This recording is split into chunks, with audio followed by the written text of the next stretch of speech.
Number 55, you're going to have to look at your review at the same time because I didn't type it out. What I've given you so far is the generic formula, and it said S of O is the initial height. So I have to figure out what is my initial height. And my first sentence says, a ball is thrown directly upward from an initial height of 100. So I know that this S sub O is 100.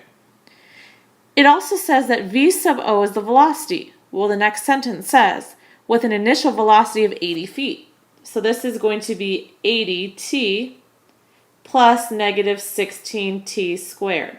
And all t is time. So I'm really going to walk you through this problem, but I want you to try it on your own. The first question says, write a function with the formula from above. Done. That's what's in blue. Second question says, how high will the projectile be after 2 seconds? So all you're going to do is let t equal 2. So you're going to plug in 2 for t, and that will give you how high it is.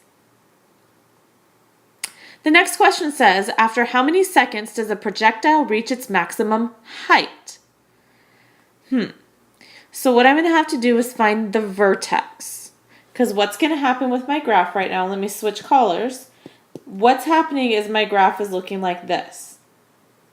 This here is going to be how high it is. And how high it is the y value. The time is the x value. So to find that vertex, we have x equals the opposite of b over 2a. So the x value would be negative 80 over 2 times negative 16. So again, the first question says, how high will the projectile be after 2 seconds? We answer that. After how many seconds does a projectile reach its maximum height, which is x, or we can call it t. So I'm going to say t equals, I'm going to plug that in my calculator. When I solve that, I get 2.5, and let's label it seconds. So it's going to take me 2.5 seconds to get to this maximum height. Well, what is that maximum height?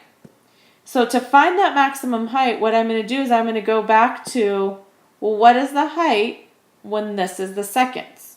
So I'm going to say negative 16, 2.5 squared plus 80 times 2.5 plus 100, and that's going to tell me how high the object is. So the object is 200 feet high. So the maximum height is 200 feet, which is the y value of your vertex.